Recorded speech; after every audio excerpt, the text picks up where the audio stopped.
오늘 본문의 말씀으로 이사야서 강의 8번째 말씀, 천천히 흐르는 은혜라는 제목으로 말씀의 은혜를 함께 나누겠습니다. 이 시간 사진을 한 장 같이 보시겠습니다. 이 사진은 칠레 북쪽의 아타카마 사막이라고 하는 곳입니다. 세상에서, 전 세계에서 가장 건조한 그런 땅이지요. 기상 관측을 한 이래 단 한 번의 강우도 관측된 적이 없는 땅입니다. 다시 말씀드려서 이제 정부가 공식적으로 기상 관측을 한 이래로 비가 오는 것을 한 번도 관찰한 적이 없는, 그러니까 한 번도 비가 오지 않은 그런 사막이라는 뜻입니다. 물론 뭐 새벽이나 밤에 이슬 정도는 내리겠지요. 그것이 이곳의 강수량의 전부입니다. 그런데 이렇게 척박한, 지구상에서 가장 척박한 이 땅, 그래서 여러분 영화 같은 데 보면은 화성이나 외계 행성을 이렇게 배경으로 한 SF 영화에 보면요, 항상 이 아타카마 사막이 화성이라고 하고 아니면 외계 행성이라고 이렇게 배경으로 이 영화를 찍는 곳이 바로 이 사막인 것입니다. 자, 그런데 몇 년 전에 슈퍼 엘니뇨라고 하는 기상 이변이 찾아왔습니다. 이때 이 아타카마 사막에 12시간 동안 7년치의 강수량의 비가 순식간에 쏟아지게 됩니다. 그러니까 이제 뭐 강수량이라 그래봤자 새벽에 내리는 이슬 정도였는데 그 7년치 그 강수량이 12시간 동안 비가 내린 것입니다. 자, 비가 내리고 그리고 며칠이 지나자 척박했던 이 아타카마 사막에 싹이 트기 시작하고 꽃이 피기 시작합니다. 다음 사진. 사막이 이렇게 변한 것입니다. 전 세계의 사진 작가들과 그리고 과학자들이 이 아타카마 사막으로 몰려들었습니다. 이 정말 한 세기에 한번 볼까 말까한 이 장면을 찍기 위해서 보세요. 모래 사막이 지금 온통 분홍색 꽃으로 덮여 있고, 그리고 모래 언덕들이 지금 다 푸르게 변한 것 아니겠습니까? 수많은 사람들이 이 사막을 보러 찾아왔고, 사진 작가들과 과학자들이 이곳을 방문하기 위해서 다녀갔습니다. 자, 그리고 또 몇 달이 지나자, 그리고 비가 내리지 않았겠죠, 당연히. 다시 이 땅을 덮었던 이 푸르름과 꽃은 다 시들어져 버리고 다시 황량한 사막으로 되돌아갔다라고 합니다. 여러분, 심지어는 어떤 사람은 그런 말도 하더라고요. 이렇게 비가 수세기 동안 내리지 않으면 이 사막에는 아마도 미생물조차도 없을 것이다. 진짜 그 땅을, 토양을 이렇게 관찰해 보니까 다른 우리 비가 내리는 땅에 비해서 미생물이 아주 극히 일부분밖에 살지 않는다는 것을 알아내기도 했다고 합니다. 자, 그러나 이 척박한 땅에도 충분히 비만 내리게 된다면 이 메마른 사막도 정말 아름다운 꽃이 피고 수목이 자라는 그러한 땅으로 변할 수 있다라는 사실을 사람들은 비로소 알게 된 것입니다. 이 땅 어디에도, 이 사막 어디에도 생명의 기운이라고는 보이지 않는 이 척박한 사막에도 비가 내리게 되면 그곳에 숨겨져 있던 생명들이 이 싹이 돋아나고 꽃을 피운다는 이 놀라운 사실이 증명된 것입니다. 여러분, 이와 같이 여러분 우리 안에 숨겨지고 우리 안에 흐르고 있는 은혜를 우리는 존재하지 않는 것처럼 미처 깨닫지 못할 때가 많이 있다라는 것입니다. 간혹 저를 찾아오는 우리 성도들 중에는 이런 얘기를 하시는 분들이 계세요. 목사님, 요즘에는 제 삶에 은혜가 없어요. 제 삶에 감사가 없어요. 제 삶에 이 말씀으로 말미암는 감동이 없고 기도가 잘 되지 않고 마치 척박한 사막처럼 지금 황폐해져 있는 자신의 영적 상황에 대하여 저에게 상담하러 오시는 그런 성도님들이 왕왕 있습니다. 자, 그런데 여러분, 정말 내 삶에 은혜가 메말라 버렸을까요? 정말 사막처럼 내 삶에 전혀 하나님의 은혜를 찾아볼 수 없는 그런 지경에 내가 이른 것일까요? 마치 고아처럼 부모 없는 그런 자녀처럼 그저 길거리에 버려진 아무런 은혜와 긍휼과 사랑을 받지 못한 그런 존재처럼 나는 지금 세상에 홀로 던져진 것일까요? 아니라는 얘기입니다. 바로 우리 속에 흐르고 있는 우리가 미처 알지 못하는 하나님의 은혜가 여전히 우리 안에 있다라는 것입니다. 마치 비를 맞지 못한 사막이 다 죽어버린 것 같은, 생명이 메말라 버린 것 같은 그 상황 속에서도 하나님은 여전히 우리 가운데 알지 못하는 은혜를 우리에게 베풀고 계시다라는 것입니다. 오늘 이사야서 6장과 7장과 8장과 9장은요, 메시아의 강림을 예언하고 있는 말씀들이 숨겨져 있습니다. 이곳에서 발견되는 중요한 단어가 뭐냐면 임마누엘이라고 하는 단어입니다. 하나님께서 사람의 몸을 입으시고 세상에 오실 때에 가브리엘 천사가 마리아에게 수태고지를 하면서 하나님이 우리와 함께 하신다라고 하는 이 임마누엘의 예언을 한 것을 여러분 알고 계실 것입니다. 그런데 이 임마누엘, 하나님이 우리와 함께 하신다라는 이 말이 사실은 그때 나온 말이 아니라 바로 이 이사야 선지자가 활동을 하던 이 당시에 바로 이 말씀이 벌써 주어지고 있다. 이 임마누엘의 예언이 주어지고 있다라는 것입니다. 바로 이 예언의 배경이 된 말씀이 오늘 이 8절의 말씀인 것입니다. 그래서 오늘은 이 메시아의 강림을 위해 우리가 어떤 마음의 준비가 필요한지, 또 우리는 과연 지금 어떤 상황 속에 있는지 오늘 본문의 말씀을 통해서 교훈과 도전을 받는 그러한 시간이 되기를 소원합니다. 첫 번째로 여러분, 평범함 속에 흐르는 은혜에 감사하고 주님 안에서 만족하시기를 바랍니다. 자, 6절과 7절 한번 같이 읽어보겠습니다. 이 백성이 천천히 흐르는 실로아 물을 버리고 르신과 르말리아의 아들을 기뻐하느니라. 그러므로 주 내가 흉용하고 창이란 큰 하수 곧 아수르 왕과 그의 모든 위력으로 그들을 뒤덮을 것이라. 그 모든 골짜기에 차고 모든 언덕에 넘쳐. 자, 이사야 선지자가 임마누엘을 예언하던 당시 국제 정세는 남유다 왕국 백성들에게 아주 위험하고 위급한 그런 상황이었습니다. 이 위험성을 알리기 위해서 이사야 선지자는 자신의 아들의 이름을 뭐라고 지었냐면요, 마을살랄 하스바스라고 지었습니다. 아들 이름을 이 이사야 선지자가 지었는데 이 이름의 뜻이 뭐냐면 신속하고 급히 약탈이 이루어진다, 그런 뜻입니다.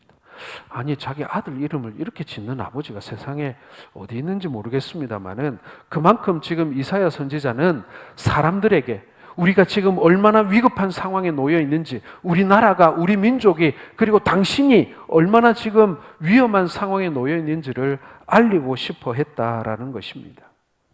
그리고 그 예언대로 아수르로부터의 위험이 남왕국 유다에게도 이제 미치리라고 말씀하시는 것입니다.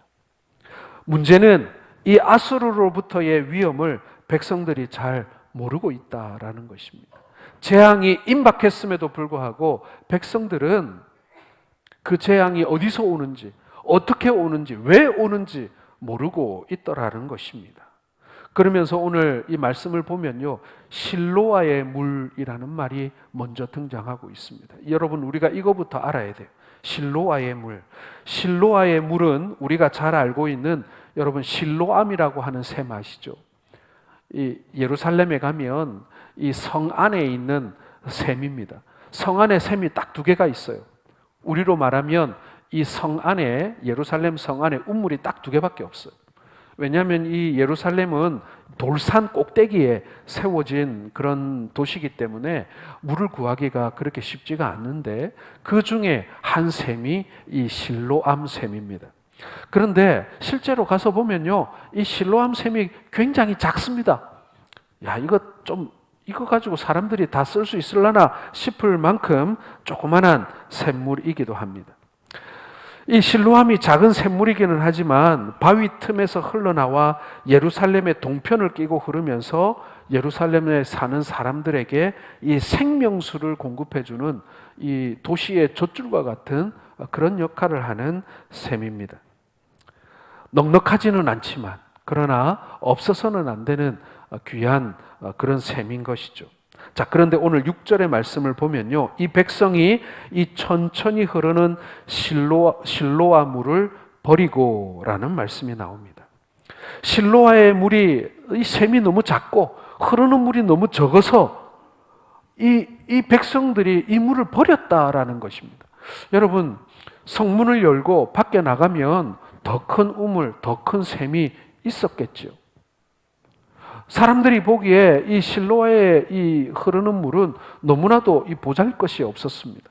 어느 정도냐면, 저도 이 실로암 샘을 통해서 흐르는 이 물이 이 지상으로 흐르는 게 아니라 지하로 흐르거든요.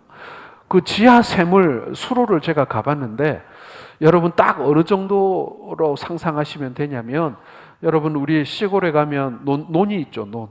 그리고 그 논에 물을 대는, 그걸 뭐라고 합니까? 그 농수로가 있습니다. 그렇죠? 그 농수로 정도 수준입니다. 그런데 이 농수로 정도 수준밖에 안 되는 이 조그만한 샘물을 사람들이 먹고 마시고 했다라는 거예요. 자, 그런데 백성들이 평화의 시대가 오고 또 적이 없고 나라가 부강하고 이럴 때는요, 굳이 이 성중에 있는 저 쫄쫄쫄 흐르는 저 샘물을 의지할 필요가 없었던 거예요. 성문을 열고 밖에 나가면 얼마든지 물을 구할 수 있는 곳이 있었기 때문에 그런 것입니다. 자, 그런데 이 백성들이 이 물을 버렸다. 이 물에 만족하지 못했다. 그런 뜻입니다. 그리고 그들은 르신과 르말리아의 아들을 기뻐했다라고 되어 있습니다. 자, 르신과 르말리아는 아람과 북왕국 이스라엘 왕을 말하는 거예요. 자, 이스라엘의 그 남유다 백성들은요, 실로아에서 천천히 흐르는 하나님의 잔잔한 은혜 대신에 아람 나라와 이스라엘의 힘과 화려한 모습을 더 부러워했다라는 뜻인 것입니다. 자기들이 가지고 있는 이 실로암 샘물, 이 실로암 물은 너무나도 보잘것없어 보이고 이 폼이 안 나는 거예요. 그러나 이 북왕국과 아람의 위험, 이 나라가 가지고 있는 부강함, 이 나라가 가지고 있는 국력, 그건 너무 부러운 거예요. 우리나라는 별 볼 일 없고 저 나라들은 크고 우리 왕은 형편없고 저 왕들은 크고 우리가 받은 은혜는 요만큼밖에 안 되고 저들이 받은 복은 이만큼 커 보이고, 오늘 남유다 백성들에게는 그렇게 보였다라는 것입니다. 여러분, 우리는 잔잔히 흐르는 은혜는 은혜가 아니라고 생각을 하는 것 같습니다. 우리의 삶의 평범함 속에 하나님이 주시는 그 하루의 일상의 은혜를 우리는 조금 무시하는 경향이 있는 것 같습니다.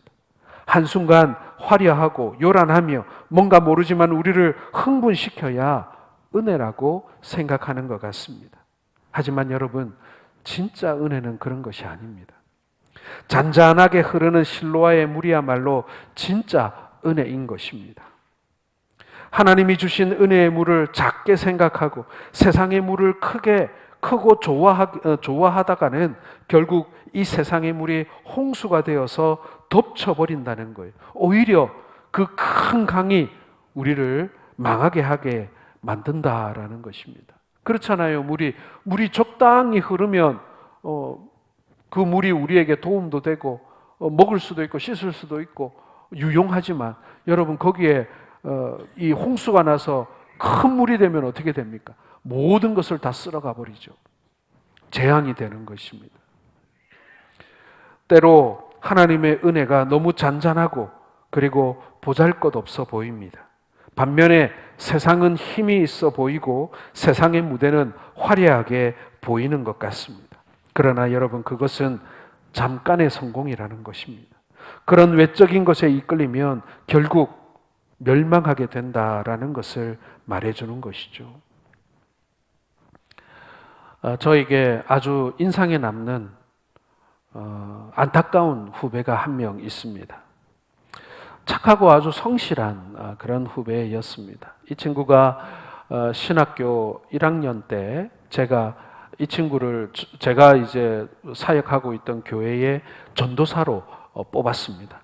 물론 저는 부목사였고 행정목사였지만 목사님이 좀 뽑아보라 그래가지고 제가 면접을 보고 제가 뽑았던 그런 후배였습니다. 강남의 큰 교회에서 전도사 사역을 시작한 것이죠.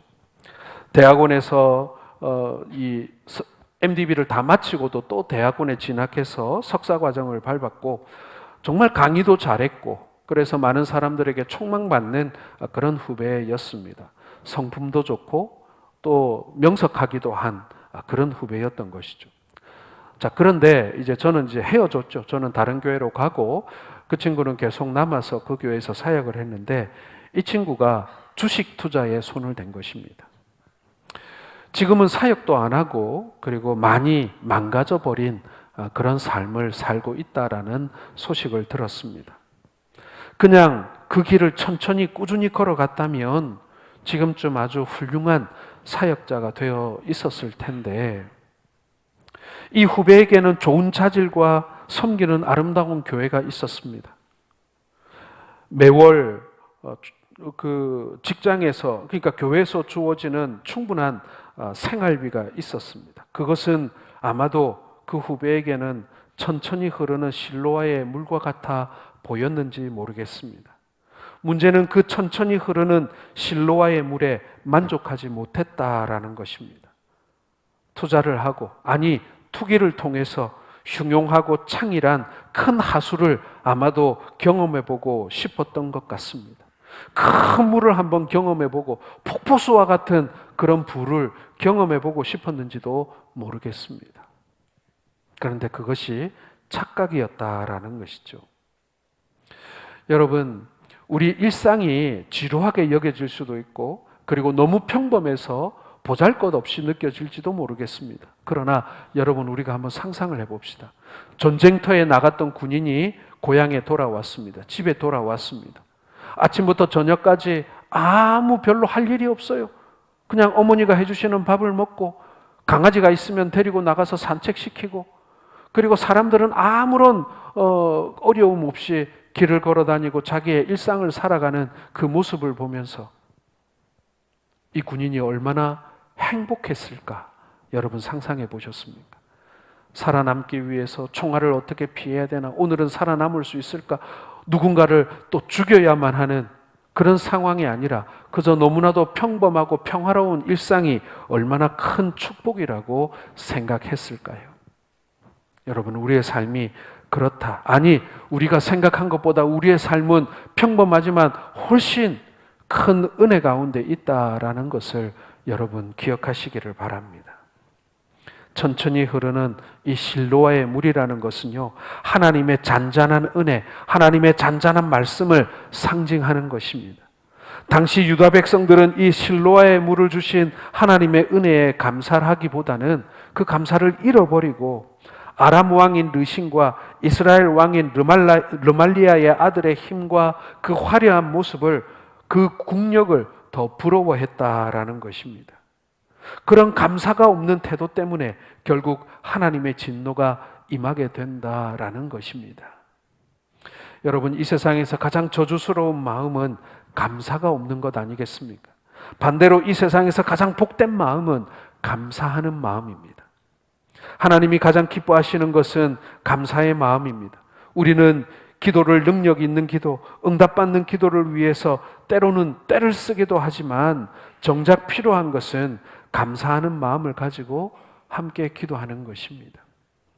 기도의 응답을 원하고 더 큰 복을 원한다면 여러분, 먼저 우리의 일상 속에 하나님께서 스며들어 놓으신 평범함의 은혜를 먼저 감사하는 여러분들 되시기를 바랍니다.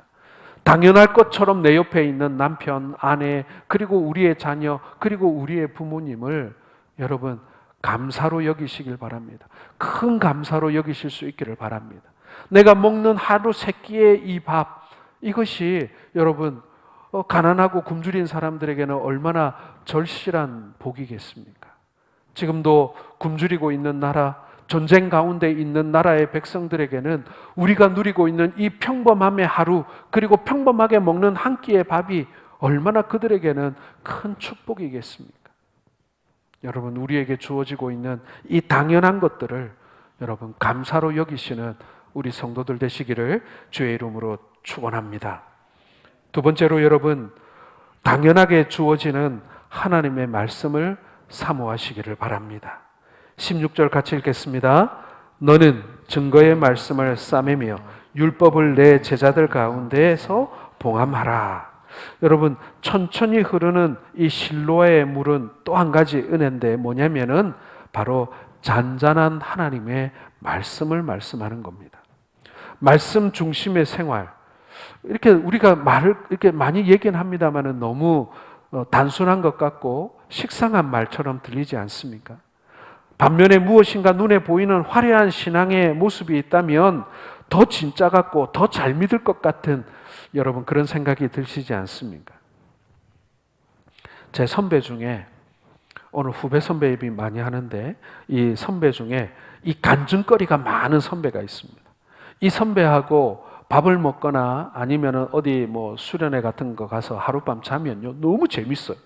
이 선배가 겪었던 얘기들을 딱 해주면 막 진짜 아주 그냥 꼭 무슨 뭐 옛날 얘기 듣는 것처럼 재밌어요. 뭐 그런 거 있잖아요. 뭐 자기가 어릴 때 얼마나 우리 집이 어려웠는지 뭐 그런 얘기부터 시작해가지고 이 선배가 민주화 운동 했었거든요. 그래가지고 경찰에게 도망 다니던 얘기, 숨어 살던 얘기, 뭐 이런 얘기도 막 하는데 너무 재밌는 거예요. 그리고 이 선배가 또 병도 있었어요. 그래서 그 병을 이겨낸 이야기. 자기가 저 산기도를 가가지고 뭐 열흘인가 뭐 2주인가를 금식하고 산속에서 기도한 얘기 막 이런 얘기를 하면서 그래서 병 나았다 막 이런 얘기를 하는데 그 얘기를 가만히 듣고 있다 보면 나는 이거 뭐지?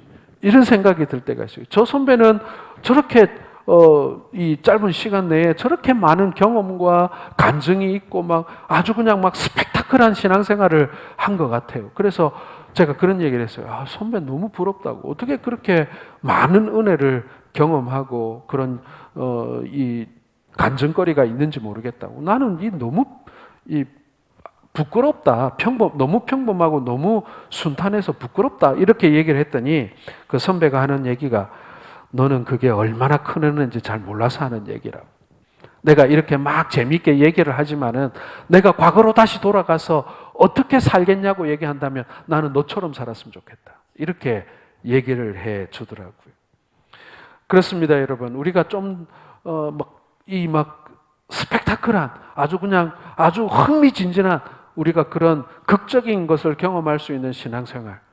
예, 한편으로는 멋있는 것 같고 그리고 그렇게 우리가 신앙생활 하면은 잘 믿을 것 같지만 그러나 여러분 남들이 보기에 아무런 사모할 만할 것이 없는 그런 평범하고 순탄한 신앙생활 그런 우리의 일상이 여러분 우리에게 얼마나 감사한 것인지 여러분 우리가 알아야 한다라는 것입니다. 오늘 9절에서 15절에 보게 되면요 유다에 임하는 창이란 물에 관한 그런 내용이 나옵니다.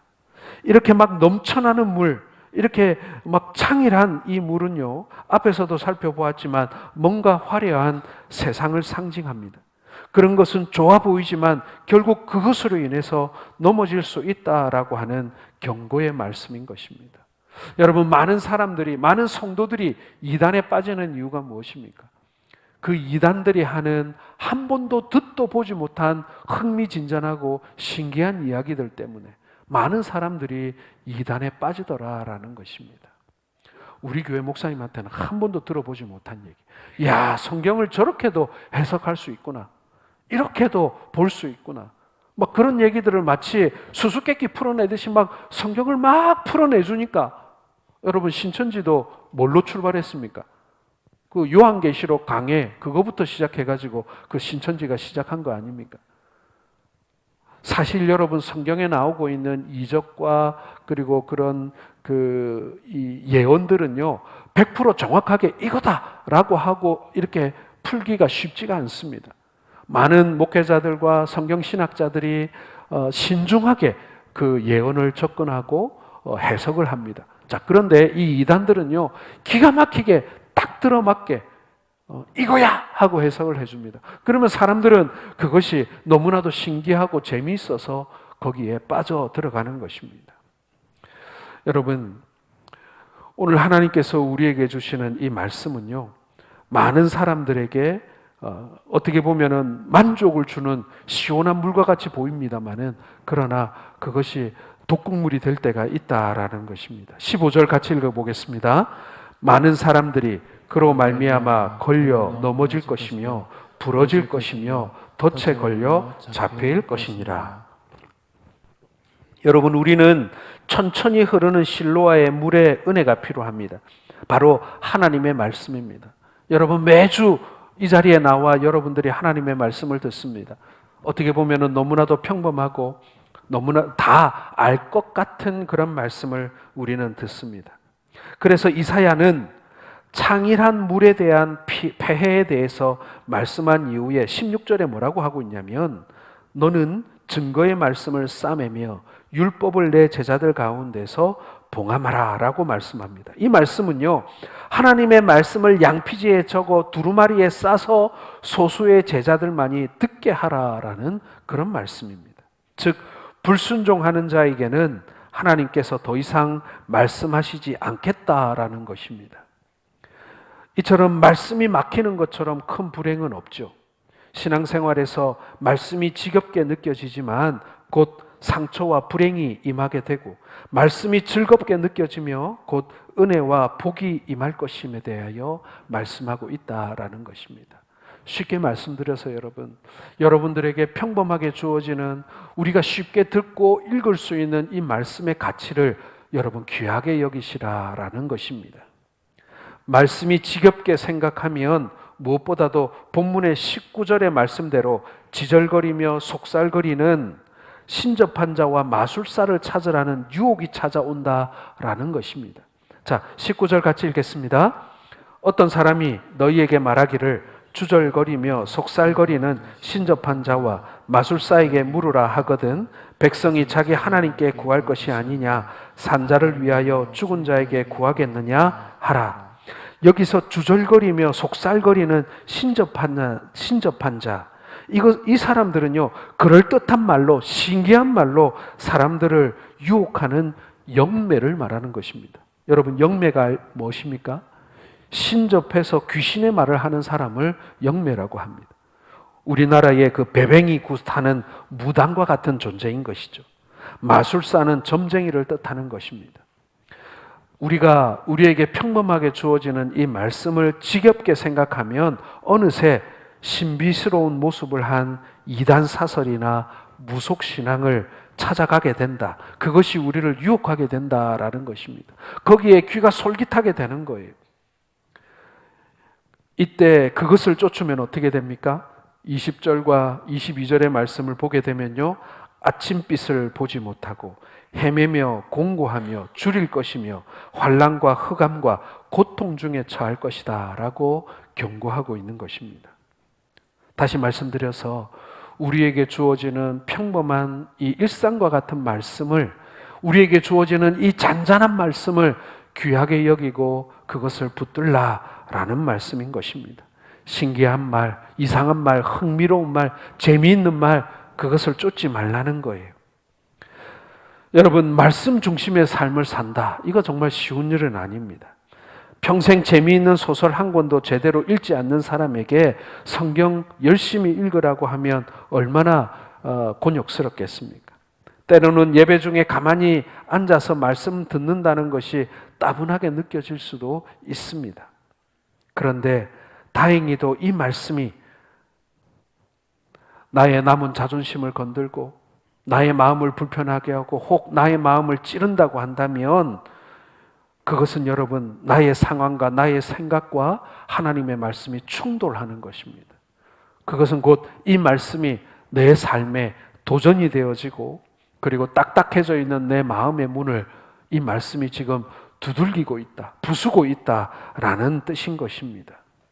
사랑하는 성도 여러분, 말씀을 듣고 난 후에 반응이 다릅니다. 초대교회 때 스데반 집사가 설교를 할 때 당시에 그때 유대 지도자들은 이를 갈고 귀를 막았다라고 했습니다. 여러분, 많은 사람들이 하나님의 말씀을 듣지 않으려고 귀를 막습니다. 거부합니다. 공격합니다. 그러나 반대의 경우도 있습니다. 베드로가 설교를 하자 많은 사람들이 어찌할꼬 가슴을 치며 회개하고 구원받았다라고 성경은 전하고 있습니다. 사랑하는 성도 여러분, 우리에게 주어지는 이 말씀, 어떤 사람들에게는 듣기 싫고 지루하고 귀를 막고 싶은 말씀이기도 하지만, 그러나 은혜 받을 자들에게는 이 말씀이 생명의 말씀이 될 줄로 믿습니다.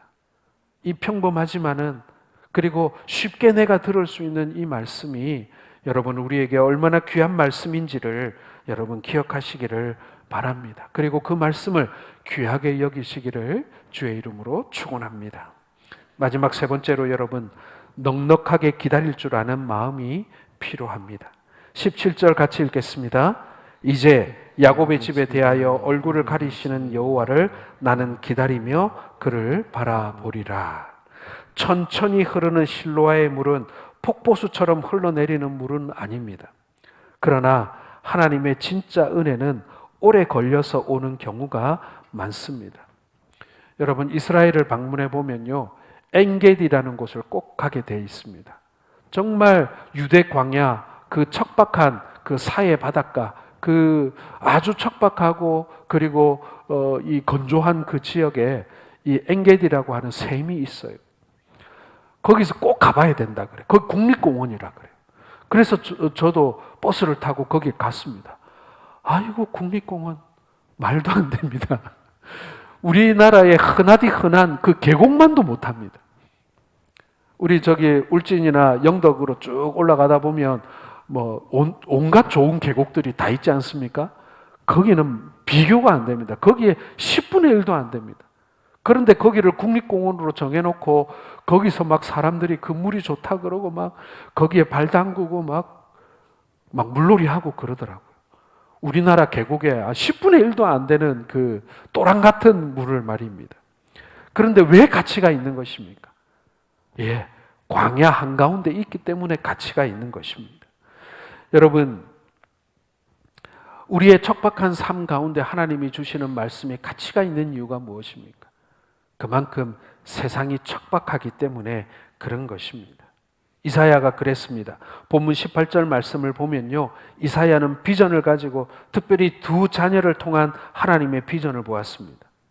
우리도 우리의 자녀들과 그 다음 세대, 또 그 다음 세대, 3대, 4대에 이르기까지 우리의 후대들을 통해서 하나님의 비전을 볼 수 있어야 합니다. 그런 비전을 가지고 넉넉한 마음으로 주님의 은혜를 기다리며 최선을 다할 때 오히려 그 비전이 빛을 발하게 된다라는 것입니다. 이 크나큰 세상에, 정말 잘 나가고 성공한 사람들이 많은 세상에 우리의 자녀들의 삶이 너무나 평범해 보이고, 그리고 어떻게 보면 작아 보일지도 모릅니다. 그러나 이 광야 같은 세상 가운데 그 조그만한 삶이 국립공원이 될 만큼 사람들에게 큰 가치가 있는 것처럼, 여러분, 하나님을 모르는 이 세상 가운데, 이 세상이 아무리 화려하고 크다 할지라도 우리의 믿는 자녀들은 여러분 하나님 앞에 가장 큰 가치가 있는 보물인 것을 믿으시기를 바랍니다. 꼭 뭐 교회 다니는 우리 자녀들이 세상에서 지도자가 되고 장차관이 되고 대통령이 되고 세상에서 우러러보는 인물들이 되어야만 하나님이 영광 받으시는가? 천만의 말씀입니다. 작은 셈이라 할지라도 여러분 광야 가운데 있으면은 국립공원 되는 거예요. 그런 것처럼 우리의 자녀들이 소시민의 삶, 평범한 삶을 산다 할지라도 주 안에 거하는 삶을 살게 될 때 하나님이 크게 귀하게 여기시는 하나님 나라의 정말 귀한 보배가 될 줄로 믿으시길 바랍니다. 1989년 10월 21일이라는 날짜가 있습니다. 여러분 이날 무슨 날인지 잘 모르실 거예요. 1989년도입니다. 서독 총리였던 블란트 총리에게 기자가 물었습니다. 총리님, 저 동서독을 가로막고 있는 장벽이 무너지고 통일이 언제쯤 될 것 같습니까? 라고 서독 총리에게 물었습니다. 그러자 이 블란트 총리가 이런 대답을 했습니다. 한 10년쯤 지나면 될지도 모르겠습니다. 이렇게 대답을 했습니다. 그런데 이 총리와 이 기자의 이 인터뷰가 끝나고 20일 후 1989년 11월 9일 날 베를린 장벽이 무너지게 됩니다. 여러분, 이 서독 총리, 브란트 총리가 이 20일 후에 일어날 일에 대하여 몰랐을까요? 아니요. 분명히 알았어요. 이 한 나라의 총리인데 이 첩보를 다 듣고 있었을 거 아니에요. 지금 동독에서 어떤 일이 벌어지고 있고, 그리고 이 서독 안에서 이 성벽이 무너지기 전에 이 동서독 지도자들이 계속 서로 이 의논을 했거든요. 서로 연락을 주고받으면서 소련이 어떻게 될지, 또 우리가 통일되면 어떻게 할지를 막 의논하던 가운데 이 장벽을 무너뜨렸단 말이에요. 그런데 이 총리는 조금도 조급해하지 않고 10년을 기다리는 마음으로 일을 했다라는 것입니다. 그렇습니다, 여러분. 우리가 세상 일이든 교회 일이든 우리에게 있는 문제가 뭐냐면요, 우리가 조급한 거예요. 사실은 저도 그렇습니다. 저도 조급합니다. 저도 이 급한 마음이 있어요. 우리 교회가 지금 정말 중요한 순간인데, 우리 교회가 지금 정말 중요한 기로에 서 있는데, 이때 지금 뭔가를 좀 잘 해야 될 것 같고, 많이 해야 될 것 같고, 그런 조급함이 저에게도 있습니다. 빨리 내가 원하는 것들이 이루어지기를 바라지만, 그러나 여러분, 그것의 대부분은 바람일 뿐이고 우리의 욕심일 뿐일 때가 많다라는 것입니다. 무슨 일을 하든 기다리는 마음으로, 넉넉한 마음으로 좌우를 돌아보며 살피면 오히려 문제 해결의 때가 더 빨리 다가오게 되는 것을 우리는 경험하게 됩니다. 이제 우리는 더욱 사모하고 주님의 은혜를 기다릴 수 있어야 합니다.